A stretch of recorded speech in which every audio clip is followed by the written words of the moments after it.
Okay. Good evening.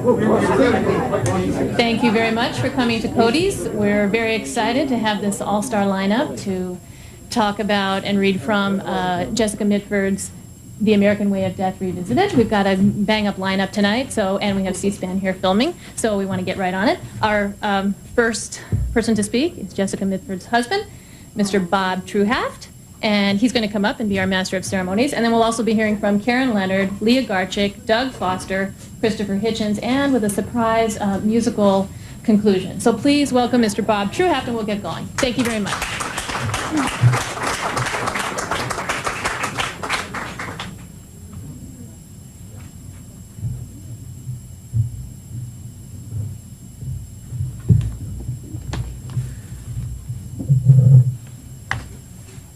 Welcome, friends.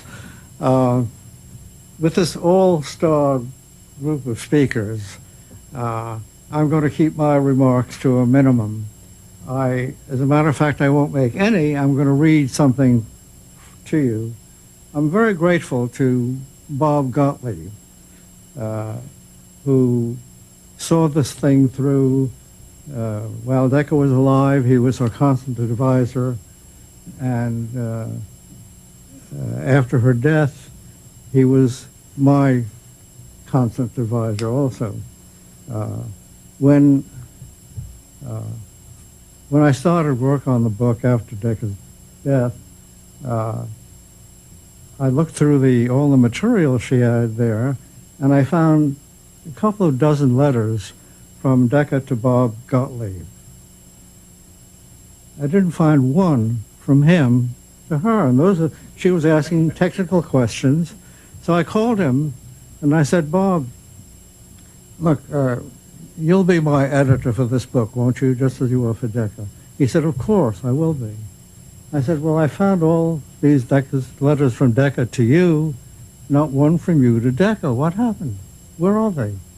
He said, well, I so enjoyed Decca's letters and was so amused by them, I just call her up.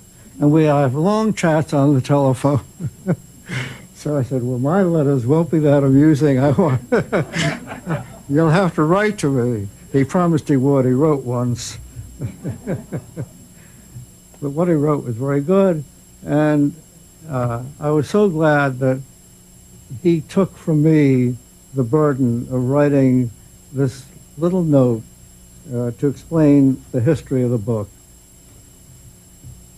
At a happy lunch with me in 1995, Jessica Mitford, Decca to everyone who knew her, agreed to prepare an updated version of her classic work, The American Way of Death. As she reports in her introduction to this volume, we had worked on that book together in the early 60s and had remained close friends both through a number of other publishing ventures and after our professional relationship came to an end. A lot had changed in the funeral trade since the first edition was published in 1963, and not many of the changes were for the better. The plan was to retain from the original everything that still applied and to add new chapters as needed, such as the report on the Tiburon Conference, called Not Selling, an investigation of the new international funeral giants, a global village of the dead, and an account of the failures of the Federal Trade Commission in the wake of the new legislation that was written largely in reaction to the first edition of the book. Certain material, for example, most of the chapter on floral tributes, the menace of P.O., please omit, was excised as no longer relevant, although I suspect that the floral deluge that followed Princess Diana's death would have evoked some new commentary on this subject. And of course, a great deal of updating, particularly of prices, was needed. Most of this work, including the new chapters mentioned above, as well as the introduction and the final chapter, New Hope for the Dead, Decca finished before her unexpected and mercifully swift death from cancer in 1996. What remained to be done was accomplished by three people. First, there was a brilliant research and investigative assistant, Karen Leonard, who took on increasing responsibilities and indeed soon found herself drawn into the funeral reform movement. The second crucial person was Lisa Carlson, probably the most influential figure in that movement, who made many generous contributions to the book, not least of all was her extensive help with the penultimate chapter. I'd never write that. Pay Now, Die Poor, which sets out the complex realities and booby traps inherent in pay-in-advance funerals. Finally, Decca's husband, Robert Truhav, had made her a promise just before she died.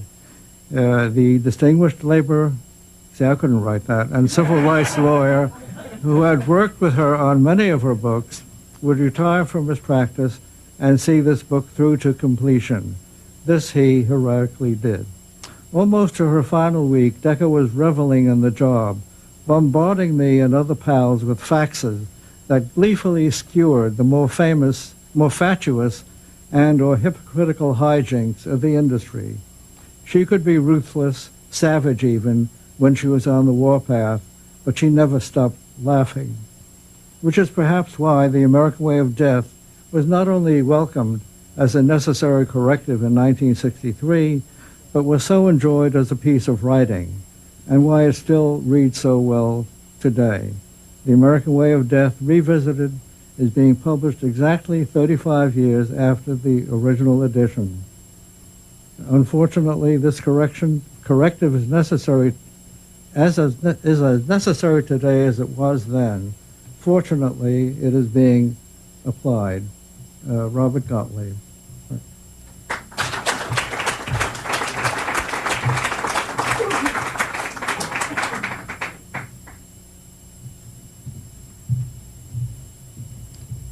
I'm that brilliant researcher, Karen Leonard.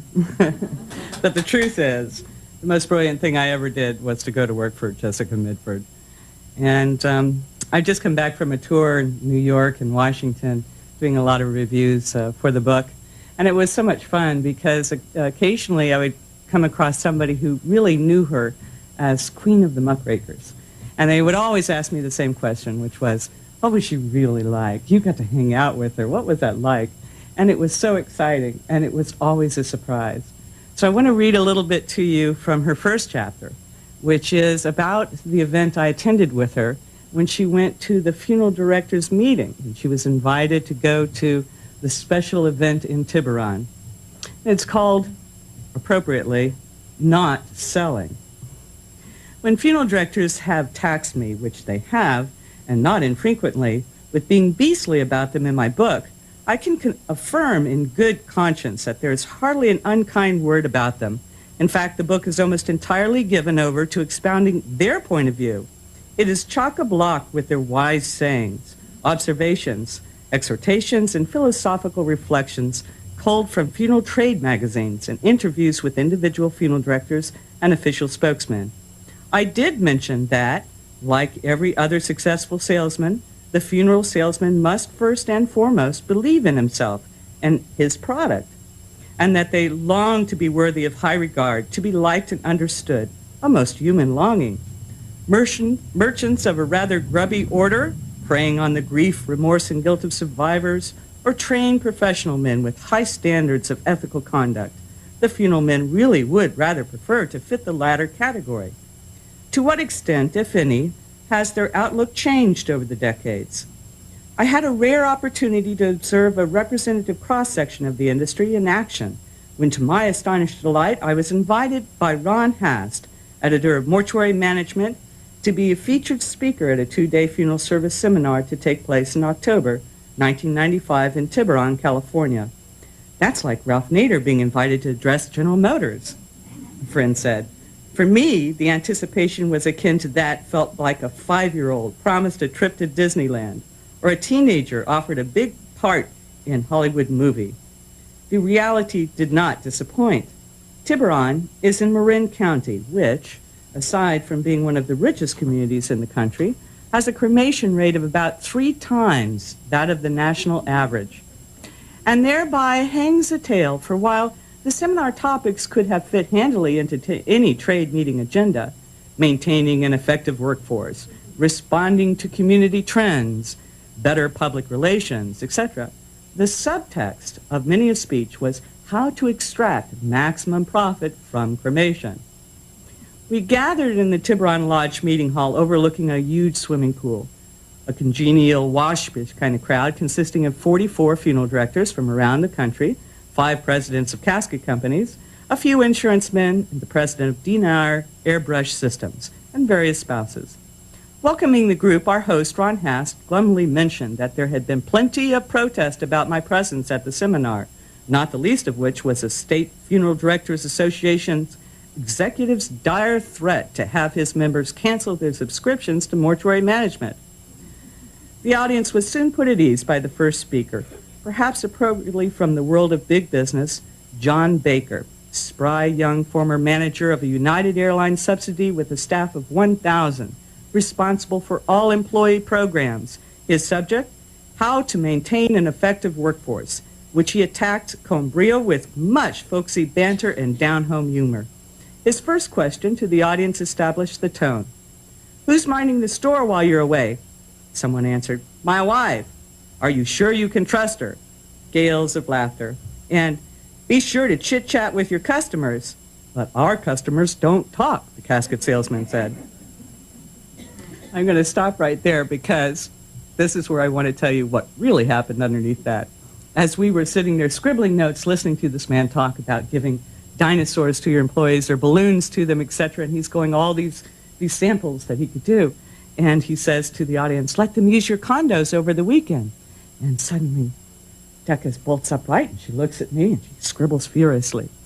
Later that evening, we trade notes back and forth, and I had to be the bearer of bad news to tell her, no, he didn't say, let them use your condoms over the weekend.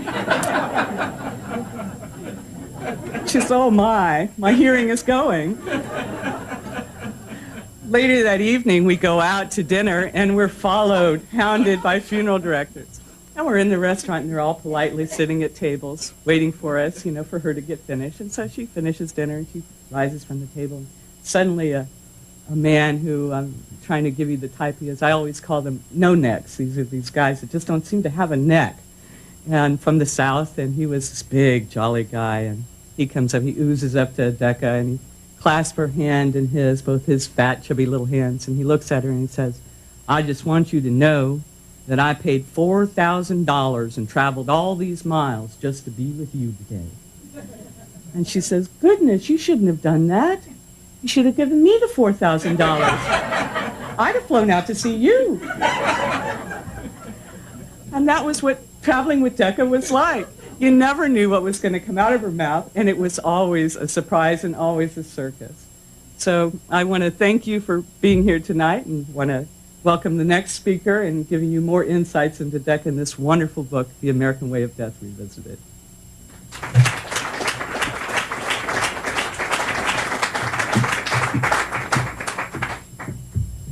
Hi, I'm Leah Garchick, and I was a friend of Decca's. And I feel really lucky because I was kind of hoggish and grabbed the part I really thought was most delicious to read, what Decca would have called the killing part. Actually, it's post-killing because it's about embalming. But more than anything, I think I remember her voice and the way she'd stress things like that, the killing part and do tell. So I listened to Decca all the time. Anyway, this is a model for an embalmed, a to-be embalmed being, okay? The preparation room in any of the better funeral establishments has the tiled and sterile look of a surgery, and indeed the embalmer, restorative artist who does his chores there is beginning to adopt the word dermasurgeon, appropriately corrupted by some mortician writers as demi-surgeon, to describe his calling. His equipment, consisting of scalpels, scissors, augers, forceps, clamps, needles, pumps, tubes, bowls, and basins, is crudely imitative of the surgeon's, as is his technique, acquired in a 9 or 10-month post-high school course at an embalming school. He is supplied by an advanced chemical industry with a bewildering array of fluids, sprays, pastes, oil, powders, creams, to fix or soften tissue, shrink or distend it as needed, dry it here, restore the moisture there. There are cosmetics, waxes, and paints to fill and cover features, even plaster of Paris to replace entire limbs. There are ingenious aids to prop and stabilize the cadaver, a veripose headrest, the Edwards arm and hand positioner, the repose block to support the shoulders during the embalming, and the through foot positioner, which resembles an old-fashioned stocks. Mr. John H. Eccles, president of the Eccles School of Mortuary, thus describes the first part of the embalming procedure. In the hands of the skilled practitioner, this work may be done in a comparative short time and without mutilating the body other than by slight incision, so slight that it scarcely would cause serious inconvenience if made upon a living person. It's necessary to remove the blood, and doing this not only helps in the disinfecting, but removes the principal cause of disfigurements due to discoloration. So we wring it out. Okay. The blood is drained out through the veins and replaced by embalming fluid pumped in through the arteries, as noted in the principles and practices of embalming. Every operator has a favorite injection and drainage point, a fact which becomes a handicap only if he fails and refuses to forsake his favorites when conditions demand it. Typical favorites, I wish I knew medical terms so I knew where these arteries are the carotid artery, femoral artery, I know that somewhere here, jugular vein, and subclavian vein. You would just guess. There are various choices of embalming fluid. If flex tone is used, it will produce a mild, flexible rigidity. The skin retains a velvety softness. The tissues are rubbery and pliable, ideal for women and children. It may be blended with B&G Products Company's lifelike tint, which is guaranteed to reproduce nature's own skin texture, the velvety appearance of living tissue. Suntone comes in 3 separate tints: suntan, special cosmetic tint, moderately pink. About 3 to 6 gallons of a dyed and perfumed solution of formaldehyde, glycerin, borax, phenol, alcohol, and water is soon circulating through Mr. Jones, whose mouth has been sewn together with a needle directed upward between the upper lip and gum and brought out through the left nostril, with the corners raised slightly for a more pleasant expression. If he should be buck-toothed, his teeth are cleaned with banane and coated with colorless nail polish. His eyes, meanwhile, are closed with flesh-tinted eye caps and eye cement. The next step is to have at Mr. Jones with a thing called a trocar. This is a long, hollow needle attached to a tube. It's jabbed in the abdomen and poked around the entrails and chest cavity, the contents of which are pumped out and replaced with cavity fluid. This done, and the hole in the abdomen having been sewn up, Mr. Jones' face is heavily creamed to protect the skin from burns caused by leakage of other chemicals, and he's covered with a sheet and left unmolested for a while, but not for long. There's more in store for him. He's been embalmed but not yet restored, and the best time to start the restorative work is 8 to 10 hours after embalming, when the tissues have become firm and dry. The object of all this attention to the corpse, it must be remembered, is to make it presentable for viewing in an attitude of healthy repose. The embalmer, having allowed an appropriate interval to elapse, returns to the attack and now brings into play the skill and equipment of sculptor and cosmetician. Is a hand missing? Casting one in plaster of Paris is a simple matter. For replacement purposes, only a cast of the back of the hand is necessary. This is within the ability of the average operator and is quite adequate. It's not going to play the piano in the casket, so you just have to do what shows.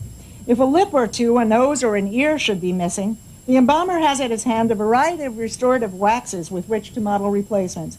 Pores and skin texture are simulated by stippling with a little brush, and over this cosmetics are laid on. Head off? Decapitation cases are rather routinely handled. Ragged edges are trimmed and head joined to torso with a series of splints, wires, and sutures. It's a good idea to have a little something at the neck, a scarf or hard collar, when time for viewing comes. Swollen mouth, cut out tissue is needed from inside the lips. If too much is removed, the surface contour can easily be restored by padding with cotton. Swollen neck and cheeks are reduced by removing tissue through vertical incisions made down each side of the neck. The opposite condition is more likely to present itself, that of emaciation. His hypodermic syringe now loaded with massage cream, the embalmer seeks out and fills the hollowed and sunken areas by injection. In this procedure, the backs of the hands and fingers and the underchin area should not be neglected. Positioning the lips is a problem that recurrently challenges the ingenuity of the embalmer. Closed too tightly, they tend to give a stern and disapproving expression. Ideally, embalmers feel the lip should give the impression of being ever so slightly parted, the upper lip protruding slightly for a more youthful appearance. This takes some engineering, however, as the lips tend to drift apart. Lip drift can sometimes be remedied by pushing 1 or 2 straight pins through the inner margin of the lower lip and then inserting them between the 2 upper front teeth. If Mr. Jones happens to have no teeth, the pins can just as easily be anchored in his Armstrong face former and dental replacer. Another method to maintain lip closure is to dislocate the lower jaw, which is then held in its new position by wire run through holes drilled through the upper and lower jaws at the midline. There's a sentence here that uses a French phrase. I'm not going to even try it. If Mr. Jones has died of jaundice, the embalming fluid will very likely turn green. Does this deter the embalmer? Not if he has intestinal fortitude. Masking paste and cosmetics are heavily laid on. Burial garments and casket interiors are color correlated with particular care, and Jones is displayed between rose-colored lights. Friends will say, how well he looks. Death by carbon monoxide, on the other hand, can be a rather good thing from the embalmer's viewpoint. One advantage is this fact that this type of discoloration is an exaggerated form of natural pink coloration. This is nice because the healthy glow is already present and needs but little attention. The patching and filling completed, Mr. Jones is now shaved, washed, and dressed. A cream-based cosmetic available in pink, flesh, suntan, brunette, and blonde is applied to his hands and face. His hair is shampooed and combed, his hands manicured. For the horny-handed son of toil, special care must be taken. Cream should be applied to remove ingrained grime and the nails clean. If he were not in the habit of having them manicured in life, trimming and shaping is advised for better appearance. Never questioned by Kim. Thank you.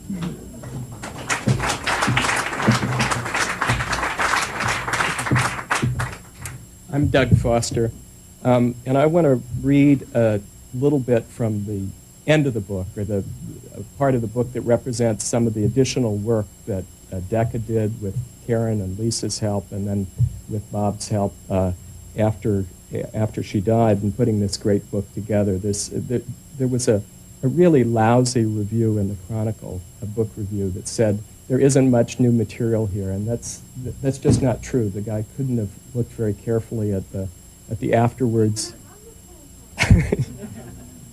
A not unimportant point. I want to set this up just by saying that Decca was an amazing force of nature, and one of the things that friends of hers liked to do was to matchmake, because it was always interesting to see what she would do with somebody else who might be somewhere near a match for her. And when I heard that Karen and Decca's research had led to Service Corporation International, which is the conglomerate that does many funerals around the world, that she would be going to Texas, I said, you have to go and see Molly Ivins. The two of you together against the funeral directors. That was a match made in heaven from my point of view. And I've heard Molly tell the story of their visit. Molly's idea was, in addition to going to the corporate headquarters, they had to go together to the Mortuary Museum in Houston. That was a trip that absolutely had to be on the docket. So they went together. There's a huge museum dedicated to the mortuary arts in Houston. It takes up an entire block. And it has the various exhibits, history, the anthropology, the economics, the sociology of mortuary arts are all there. So if you can picture Decca and Molly together, that's enough for starters. But walking in to the Museum of Mortuary Arts and stopping at the first exhibit, big, large sign that says embalming. And Decca thought that might be a good place to start, so they sat down, and there was a film you could push a button to listen to, and the announcer said, the art of embalming was first invented by the Egyptians. At which point Decca leaned over to Molly and said, now there was a society where the funeral directors really completely got out of hand.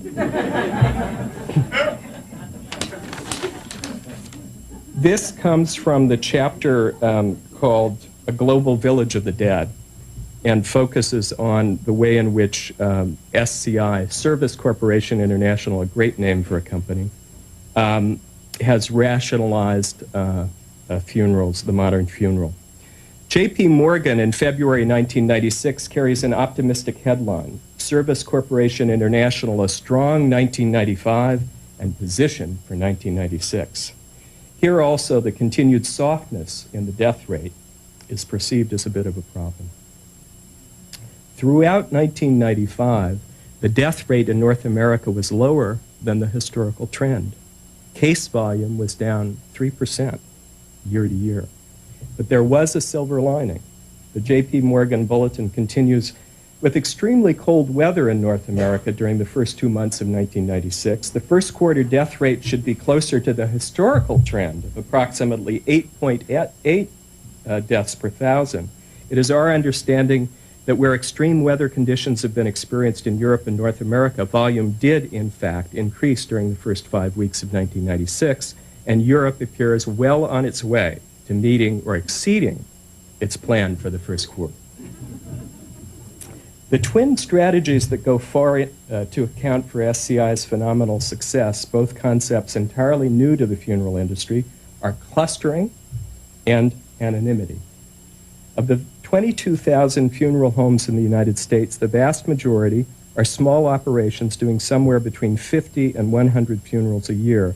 Critics of the industry attribute high prices to this factor. They point out that the owner who performs 1 or 2 funerals a week must nevertheless maintain a full complement of embalmers, equipment, hearses, funeral cars, and sales personnel to serve these few customers.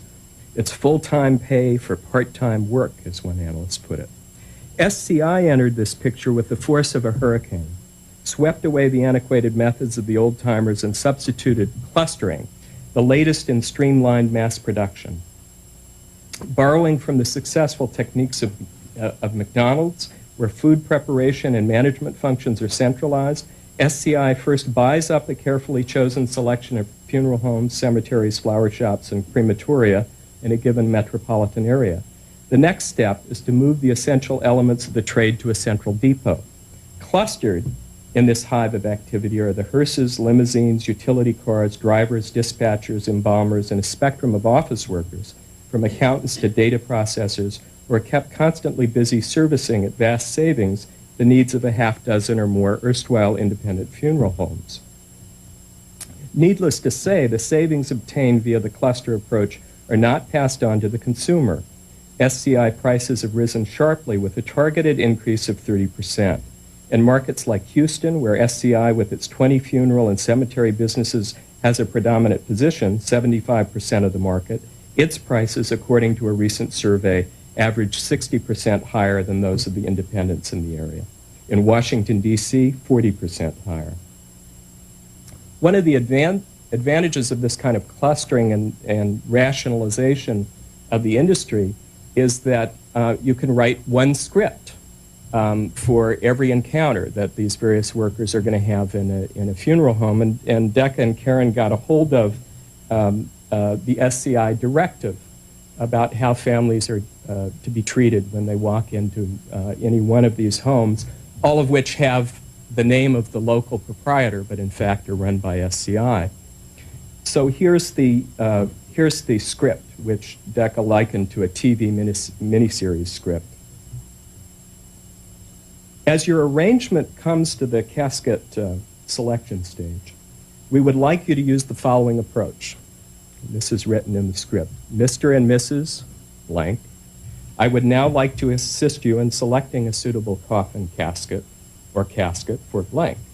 Enter selection room and proceed to stand behind the classic royal in the middle of the room. Guide the family to stand in front of the classic. I would like to introduce you to our classic royal. This design is that of a European contemporary coffin. It is elegant, finished in rose mahogany gloss with fine line gold engraving on the sides. This unit combines expert craftsmanship with a fully satin-lined interior. It is priced at $1,595. Now, move to your right and stand behind the classic royal. Here to the right, we have our most recent design, and we call this the Classic Royal. It combines the shape of both a coffin and a casket to give us the very popular whiter shape with a rose mahogany gloss finish. This item combines the versatility of Australian native timber and craftwork. It is priced at $1,995. Move to the white pearl on the stand to your left. This is our white pearl. It has been designed in the traditional coffin shape. The material from which it is made is craftwood. It is priced at $995. Now proceed to the Hanover in your right back corner and stand beside it. There follows a glowing description of the Hanover, which is priced at $2,995. Doe, or counterpart, then tells the family, I will be just over here. Move near to the top of the stairs if you have any questions. The final stage direction. Allow your family as much time as they need, but ensure that you do not leave them in the room. Read their body language. The casket prices quoted for Australia may be increased by a factor of 3 or more for the U.S. equivalent. Note, too, the use of the word coffin, a definite no-no in the lexicon of the American funeral trade. But down under, the word casket may mean, as elsewhere in the English-speaking world except for the United States, an ornate box for jewels or other valuables. Australians are just now being indoctrinated by SCI into its undertaker-bestowed meaning of burial receptacles.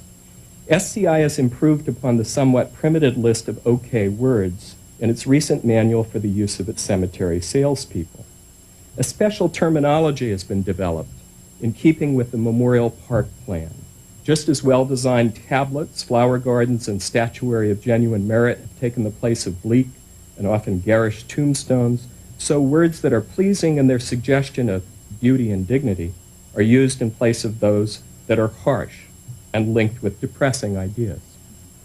Certain words and phrases long associated with cemeteries sometimes increase sales resistance because they suggest images of a negative, morbid, and depressing nature.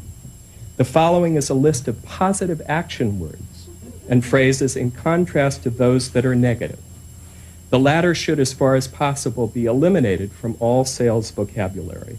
Herewith a partial list of SCI's deathless words. Casket coach, not hearse. Display area, not casket room. Interment space, not grave. Opening interment space, not digging grave. Closing interment space, not filling up grave. The grave digger has a problem. He may not fill the grave with dirt, he must fill it with earth. His task will be preceded not by a funeral, but by a memorial service. The decedent was not sick, he was ill, and he didn't die, he passed on. His remains were not embalmed, they were prepared. There were no mourners present for the service, only relatives and friends.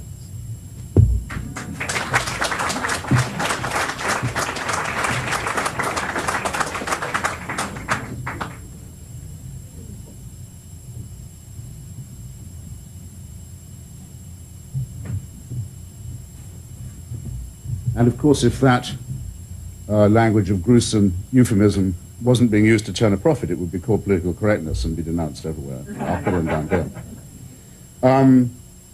I don't know how many of you, comrades, friends, brothers and sisters, remember the Republican convention in Miami that nominated Richard Nixon to be president. I'm sure some of you do. The scene was of the delegates sleeping up and down in unison, holding a big sign which said, "Now more than ever." I used to watch it and used to think, I know this is reminding me of something. Now more than ever, now more than ever. Actually, it was Renata Adler who's finally pointed out to me, it's the opening of one of the most beautiful stanzas of Keats's Ode to a Nightingale, which, as you may remember, says, "Now more than ever seems it rich to die."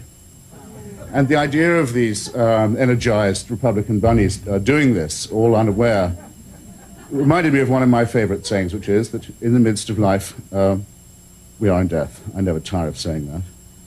And I think that the finest, as a result, stave of the book that we're meant to, would not like to say commemorate, to celebrate, which I read when it first came out, and I reread and reviewed for Los Angeles Times earlier this year. I'm more than ever convinced that the greatest passage in it is its title. The genius of the thing lies in its name. Remember that in the 1950s and 1960s, one of the subliminal, perhaps the subliminal, main subliminal keystone and key word of state authority and state propaganda and of the Cold War was the very phrase, our way of life. It was in defense of the way of life that people were supposed to buy, again with high-pressure euphemistic salesmanship, fallout shelters and equip them with chemical toilets and enough drinking water for 3 days and a kitty litter box and all the other requisites for maintaining this way of life in the event of thermonuclear holocaust. It was in defense of the way of life that small children were bullied and blackmailed into doing duck and cover exercises in school and made to prepare for extinction at any moment under the supervision of the teachers who were supposed to be enlightening them in the liberal arts and broadening their tiny minds.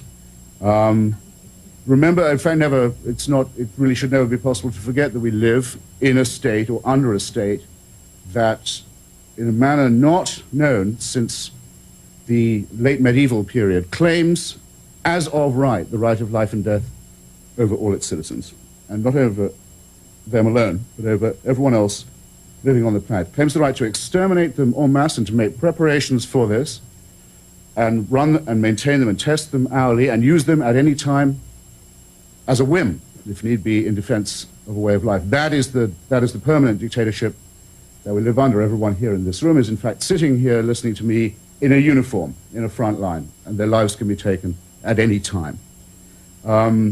That's what the defense of the way of life meant then, means now. It was never better summarized, that preparation, the preparation for that event, and the arming of a thermonuclear arsenal and the creation of an undemocratic and unelected nuclear state to back it up with every means of surveillance and intimidation, never better described than in one very beautiful phrase of the late Dr. Martin Luther King, who said that it was magnificent in its horror because it was the preparation to commit suicide and genocide at the same time. And not only, of course, for all of us and everyone else living on the planet, but everyone who's ever been born or died and been buried since recorded time began, because once there was no one to remember that anyone had ever been here, everyone would have been killed all over again.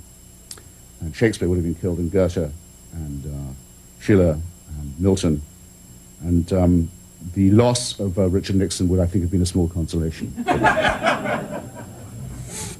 Dr. King was very busy on other fronts at the time he made that speech. One of the extraordinary things about the positions he took about war and militarism was that he would have had every excuse to say, I'm heavily engaged on other fronts. Did indeed have that excuse. Was often told to stick to his business as a colored man and not involve himself in these more complex questions. But if you recall, there was a bit of a struggle in the states of the former Confederacy, and indeed in the buildings of the federal government and Congress, as to whether or not people with the wrong amount of melatonin in the skin were entitled to claim the right of American citizenship. And the Southern and former Confederate rhetoric against this, saying this should not happen and must not, the bar in the schoolhouse door against it, was in defense of the way of life. And of course, Mrs. Mitford Truehaft did her bit, plunging around in those states at a time when it was extremely dangerous to do so, driving around with petitions to try and save Willie McGee from being executed, because the way of life did mean that people had to be killed in its defense, and could be, and that those who killed them could not be punished or brought to book. So, by ridiculing and by deconstructing this key phrase, she did, I think, an enormous amount to unblock the mental and moral logjam of the time, as well as to draw attention to the obvious fact that exploitation by capital continues beyond the grave. It used to be said of people like the Salvation Army that they offered pie in the sky. It's supposed to be a criticism, but at least they were offering pie in the sky. It was said of others, well, you know, perhaps you can't take it with you. No, you can't take it with you, suddenly said the free enterprise system. We want, and you can't have it up there either, we want all the surplus value you've ever accumulated in this vale of tears before you go, and we want it now. And by confronting that, it seems to me again a tremendous cultural and political point was being made. And as a result, the book will be read as long as the ethos of capitalism remains sovereign, which means that it's got ahead of it a longer sail than I would otherwise like to have predicted. One can't have everything. Now, I was very much honored by Bob Truhaft when he asked me to speak at the Memorial for Decca, which took place in London. And after the memorial was over, I met someone I hadn't seen for a long time, who'd been sitting quietly in the front row, and we had a drink, Lady Mary Soames, who was born Mary Churchill, the eldest daughter of Winston Churchill. And she's called Soames because she's the widow of a fantastically unattractive, bloated conservative politician. And I was touched that she'd come, because there was obviously a kinship between the Churchill family and the Mitford family, and she told me the following story, which I'll see if I can relate pointfully, pungently. Trust me, bear with me. A thing you have to know for it to make sense is that it's one of the things, oddly enough, they don't teach you in school. At the beginning of the Second World War, the British establishment had to send quite a lot of its members overseas where they could do no harm, because it was thought if they were allowed to remain in the country, they would form a Quisling or Vichy government in the event of a Nazi invasion. They had to get rid of Edward VIII by making him governor of the Bahamas for that reason, the glamorous Prince of Wales, and his gorgeous wife. And they had to do that to Lord Halifax, the Neville Chamberlain's foreign secretary at Munich. The furthest they could think of sending him was to make him ambassador to Washington. That's where he was. You need to know this for the story to work. So Mary Soames told me this. She said, "We were all frightfully worried about Decca, all of us girls. For one thing, we'd all been madly in love with Esmond," she said. "But only Decca had the nerve to really go for him and elope with him. We were all frightfully worried. We were terribly upset when Esmond was killed, and we knew that Decca was all by herself in Washington. So when Daddy, that's Sir Winston Churchill, was setting off for his summit with Roosevelt, we all formed up on him and said, 'You can't come back from this summit unless you do something for Decca.'" So picture it. It's 1940. The Nazi Empire, German imperialism has spread itself over almost the whole of the face of Europe. Churchill, in desperation, is going off to see the famed manager who holds the keys to the equally famed, no less famed, arsenal of democracy, and he can't come back unless he does something about Decca. And he's very worried about it. And he calls her in. He's in the White House, staying with Roosevelt. She comes in, recent widow, baby clamped on the hip, and says, he's fine, look, all frightfully sorry about Esmond and everything. And he also brought her the news that it was definite he'd been posted missing, but he wasn't coming back. They weren't going to find him. He'd been shot down over the North Sea. And said, "Look, but there's a silver lining. I've talked to our ambassador here, and he says that for a well-spoken and well-turned-out girl like you, there'd be a wonderful job. You could start tomorrow, well-paid, house goes with it, lots of money. You just have to charm Americans, and be British and do all the things you do so well." He thought, not bad. He'd taken time off from a crucial moment of his life to fix all this up. She got up off the bed where she'd been sitting. She said, if you imagine for 1 second that I would go and work for that filthy, Nazi-appeasing bastard, Lord Halifax, you have many, many more things coming, and swept out, okay? No job, recent widow, baby on the hip, take your job and shove it. Churchill flew back. They said, "How did it go?" He said, "Which, do you mean the Roosevelt bit or the Decca bit?" the Decca bit, he said, "It went very badly. It went very badly indeed." I tell this story partly because I know that it will make it seem for many people as if Decca's in the room when they hear the story. And then for another reason, which is that the ancients used to say that courage is not in itself one of the virtues. It isn't listed as one of the cardinal virtues on its own. However, it does squeeze in as the quality or faculty that makes all the other virtues possible. And I would be making a plaster saint of her if I was to go on about Decca's virtues, but here's the quality she had all the time was courage. And the courage to do what she did that day was just one example of it, and since it's one of the less well-known, I thought I'd introduce it. But the great test of courage is and always has been traditionally fortitude in the face, precisely in the face of death. that's when you find out whether you've got it or not. Not to say you're not afraid of it, but to overcome that fear. And it seems to me that Mrs. Mitford Truehaft acquitted herself very well by that definition. Not only was she against the exploitation of death by what I call in my review, the thanatocrats of the ghastly mausoleum and mortuary industry. And not only did she make their life, and continues to make it, shameful, and something of a hissing and a byword wherever decent people are gathered together.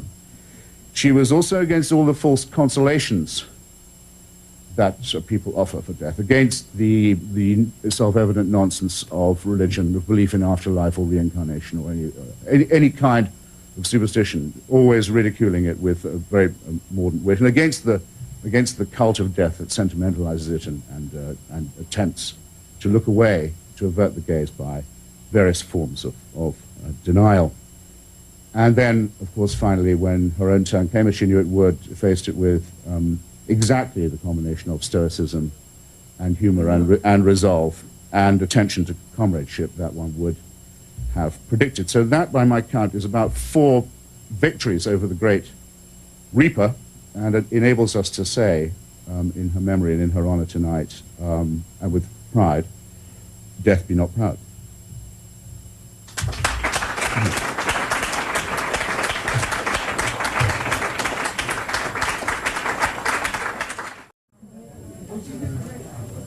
Okay. Good evening. Thank you very much for coming to Cody's. We're very excited to have this all-star lineup to talk about and read from Jessica Mitford's The American Way of Death Revisited. We've got a bang-up lineup tonight, and we have C-SPAN here filming, so we want to get right on it. Our first person to speak is Jessica Mitford's husband, Mr. Bob Truehaft. And he's going to come up and be our master of ceremonies. And then we'll also be hearing from Karen Leonard, Leah Garchick, Doug Foster, Christopher Hitchens, and with a surprise musical conclusion. So please welcome Mr. Bob Truehaft, and we'll get going. Thank you very much.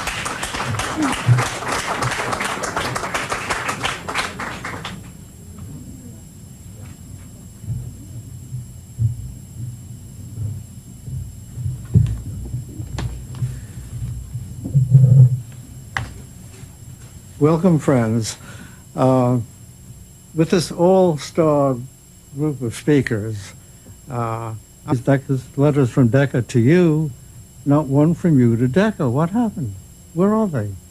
He said, well, I so enjoyed Decca's letters and was so amused by them, I just call her up. And we have long chats on the telephone. So I said, well, my letters won't be that amusing. You'll have to write to me. He promised he would. He wrote once. But what he wrote was very good. And I was so glad that he took from me the burden of writing this little note to explain the history of the book. At a happy lunch with me in 1995, Jessica Mitford, Decca to everyone who knew her, agreed to prepare an updated version of her classic work, The American Way of Death. As she reports in her introduction to this volume, we had worked on that book together in the early 60s and had remained close friends both through a number of other publishing ventures and after our professional relationship came to an end.